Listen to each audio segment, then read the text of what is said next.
یا کسی کی جائز پروموشن کو روکا. یہ وہ انڈیا کی ہائی کورٹ کو یہ اختیار ملا جو ان کے آئین نے دیا.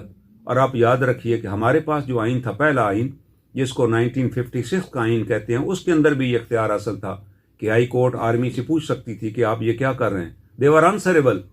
لیکن ہوا یہ کہ جب ایوب خان تشریف لے آئے اور انہیں 56 کے آئین کو ایبروگیٹ کر دیا اور اپنا آئین لے کر آئے 62 میں، اس آئین کے اندر انہوں نے یہ لکھ دیا کہ جناب کوئی ہائی کورٹ جو ہے کسی آرمی کے میٹر میں مداخلت ہی نہیں کر سکتی، ہم سے کوئی پوچھ نہیں سکتا.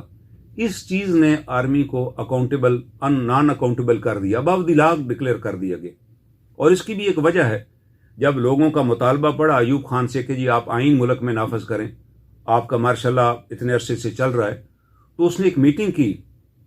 اور اس کی بدقسمتی دیکھیے کہ ملک کا جو چیف جسٹس تھا جسٹس منیر، جس نے وہ نظریہ ضرورت ایجاد کیا تھا، وہ ریٹائر ہو کے اس کا قانونی مشیر بن چکا تھا، وہ بھی اس میٹنگ میں موجود تھا اور بھٹو صاحب بھی موجود تھے. اس نے کہا مجھے خطرہ یہ ہے کہ اگر آئین ملک میں نافذ ہوگا تو مجھے یہ چیف آف آرمی سٹاف کا عہدہ چھوڑنا پڑے گا اور مجھے صدر بننا پڑے گا، اور جب میری وردی اتر جائے گی تو میرے کو آرڈر نہیں مانے گا، فوج کو میں کیسے کمانڈ کروں گا. اور دوسرا، اگر ہم آئین نافذ کریں گے وہ 56 کی طرح کا یا انڈیا کی طرح کا، تو ہر آدمی جو فوج کے اندر لوگ ہیں وہ بھی میرے آرڈرز کو چیلنج کریں گے، تو ہم آرمی کیسے چلائیں گے؟ ہم نے تو آرمی ڈنڈے کے زور پہ چلانی ہے. تو منیر صاحب نے اور جو باقی مشاہدین موجود تھے وہاں پر، انہوں نے مشورہ دیا کہ یہ حل ہم نکال دیتے ہیں، اور آپ فیلڈ مارشل کی وجہ سے کبھی ریٹائر بھی نہیں ہوں گے، ہمیشہ یونیفارم میں رہیں گے. آپ بطور صدر یونیفارم میں رہیں گے، ملک کے پہلے فیلڈ مارشل ہوں گے. تو ان کی کابینہ نے، جس میں اس زمانے کے شیخ رشید ٹائپ کے وزیر تھے، انہوں نے راتوں رات ایک قرارداد پاس کی کہ ایوب خان کی بڑی خدمات ہیں، یہ اس دور کے صلاح الدین ایوبی ہیں، اس لیے ان کو فیلڈ مارشل بنا دیا گیا. اور دوسری بات، انہیں آئین کے اندر یہ لکھ دی آرٹیکل 68 میں کہ کوئی آرمی کا بندہ جو ہے اپنی سروس کے میٹر میں ہائی کورٹ سے رجوع نہیں کر سکتا. بعد میں جب بھٹو صاحب ملک کے وزیر اعظم بنے تو انہوں نے طے کر لیا تھا کہ 12 جرنلز کے خلاف میں نے کارروائی کرنی ہے، اور ایئر مارشل کے خلاف جو ایسٹ پاکستان کے ذمہ دار تھے وہ یہ نہیں چاہتے تھے کہ وہ بھی عدالتوں میں جائیں. تو انہوں نے جو 1973 کا کانسٹیٹیوشن ہے اس کے اندر بھی یہ کلاس ڈال دی. اس کو کہتے ہیں 199 کے اندر 3 اور 5 ہے سب آرٹیکلز، جس کے اندر ایک بار کریٹ کر دی گئی کہ کوئی آرمی کا آدمی جو ہے وہ عدالتوں سے رجوع نہیں کر سکتا. یہ وہ وجہ بنی کہ فوج کے اندر یہ کنسیپٹ بیٹھ گیا کہ ہم تو آنسریبل ہی نہیں ہے، ہم سے تو کوئی عدالت پوچھ ہی نہیں سکتی. حالانکہ وہاں سروس میٹر تھا کہ کوئی اپنے سروس سٹرکچر کو نہیں چیلنج کر سکتا. یہ دنیا کی واحد آرمی ہے اس وقت پوری دنیا میں جس کے پاس کوئی رائٹ آف اپیل ہی نہیں ہے کہ کسی انڈیپینڈنٹ ادارے میں جا کے اپنے مسئلے کو چیلنج کر سکے. یہ تو بعد میں ہم نے بڑی ایفرٹس کی اور ایک پوری مہم چلائی اور ریٹن ریپرزنٹیشن پارلیمنٹ کو بھیجی کہ جناب یہ 199 3 اور 5 ختم ہونا چاہیے. تو رضا ربانی صاحب جو اس وقت چیئرمین تھے 18ویں ترمیم کے تحت، انہوں نے پھر ایک مہربانی کی، انہوں نے آئین کے اندر آرٹیکل 10A انٹروڈیوس کروایا جو کہتا ہے due process of law and right of fear trial. یہ ایک رائٹ ہمیں ملا جس کی وجہ سے ہم دوبارہ ہائی کورٹوں میں آئے اور ہماری ریٹ ایڈمٹ ہونا شروع ہو گئی. لیکن ابھی تک ججز کے ذہن میں یہی ہے کہ ہم ان کے خلاف تو کوئی ریٹ دائر ہی نہیں کر سکتے. جب آپ نے ایک ایسا ادارہ ملک کے اندر ہے جس کا اپنا بجٹ ہے، جو اپنی ارننگ کر رہا ہے، جس کی اپنی پولیس ہے، جس کی اپنی عدالتیں ہیں، اور آرمی کورٹ آف اپیل کے بارے میں لکھا ہوا ہے کہ decision of army court of appeal can not be challenge in any court of Pakistan.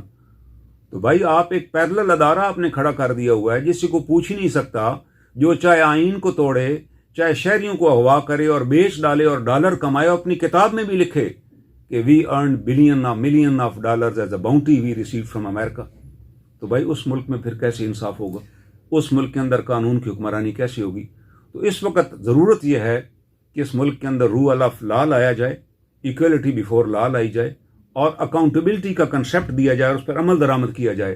ہو سے ایور جس نے لا وائلیٹ کیا، وہ چاہے کسی منصب پر ہو، کسی عہدے پر ہو، کسی ڈپارٹمنٹ سے اس کا تعلق ہو، اس کو سپیر نہ کیا جائے. جب تک یہ نہیں ہوگا اس ملک کی معیشت کی حالت شاید اور بھی خدا نخواستہ دگرگوں ہو جائے. یہ ملک ہمارا ہے، اس کو بچانے کے لیے ہم نے نکلنا ہے، اور یہ ضروری ہے کہ اس ملک کے اندر قانون کی حکمرانی ہونی چاہیے اور تمام لوگ قانون کے سامنے برابر ہونے چاہیے، اور ان سے پوچھا جائے یہ آپ کیا کر رہے ہیں؟ آپ نے حلف اٹھایا ہوا کہ ہم سیاست میں حصہ نہیں لیں گے، تو آپ کیوں لے رہے ہیں حصہ؟ ان کو روکا جائے. یہ ہم سب کی ضرورت ہے اور یہی اس ملک کی بقا ہے. تو ابھی جو وعدہ کیا تھا باجوہ صاحب نے کہ جی ہم اپولیٹیکل ہو گئے ہیں، اور اب جو آرمی چیف آئے ہیں ان سے ہم کیا توقعات رکھتے ہیں؟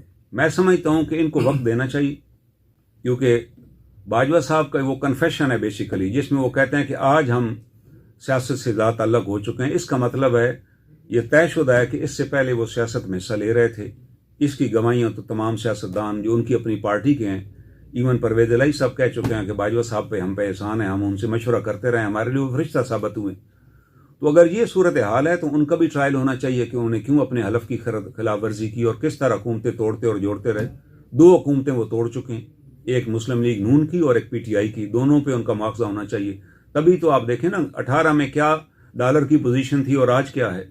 اور ہم نئے آرمی چیف سے بھی یہ توقع رکھیں گے کہ پاکستان کی بقا اسی میں ہے کہ آرمی جو ہے آئین میں دیے ہوئے مینڈیٹ کے مطابق اپنی ذمہ داریاں پوری کرے۔ ہم ان کے لیے دعا گو ہیں کہ اللہ تعالیٰ ان کو اس کی توفیق عطا فرمائے، اور یہی ایک طریقہ بقا کا ہے۔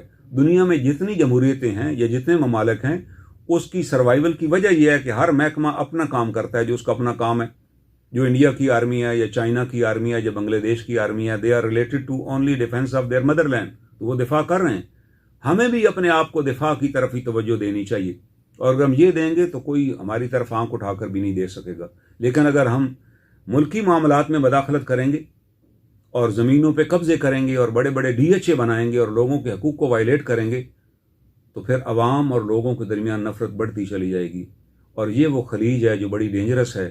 جس ریاست میں یہ پیدا ہو جائے نا، محافظوں کے درمیان اور عوام کے درمیان یہ ڈفرنس پیدا ہو جائے، عوام یہ کہنے لگ جائیں کہ یہ ہمارا مینڈیٹ چرا لیتے ہیں، یہ جن کو ہم منتخب کرتے ہیں یہ ان کو نکال دیتے ہیں، چاہے اس کا تعلق کسی بھی پارٹی کے ساتھ ہو، تو پھر اس ملک کے محافظوں کے لیے اس وطن کا دفاع کرنا مشکل ہو جاتا ہے۔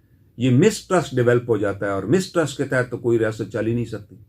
اور حضرت علی کرم اللہ وجہہ کا قول ہمیں نہیں بھولنا چاہیے۔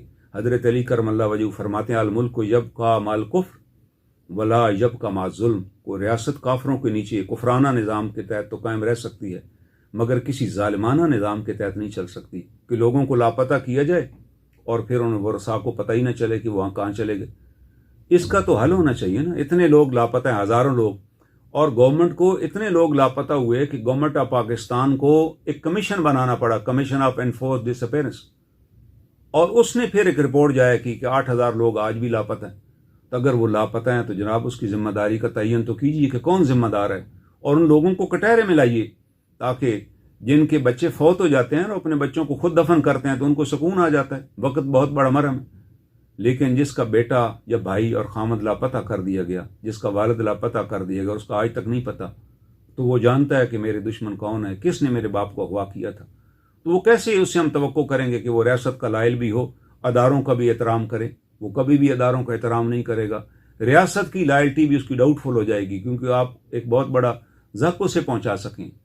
اس ریاست کی بقا صرف اور صرف قانون کی حکمرانی کے اندر ہے کہ اس کو ہم قائم کرنے کی کوشش کریں۔ بہت شکریہ کرنل صاحب آپ کا، بہت تفصیل کے ساتھ آپ نے بات بیان کی ہے، اور یہ بات بالکل صحیح ہے کہ ہم فوجی آپریشن تو کرتے رہے ہیں، لیکن اس کی مرہم پٹی کے لیے ہم نے کوئی انتظام نہیں کیا۔ اجازت دیجیے، اللہ حافظ۔ شکریہ، تھینک یو ویری مچ۔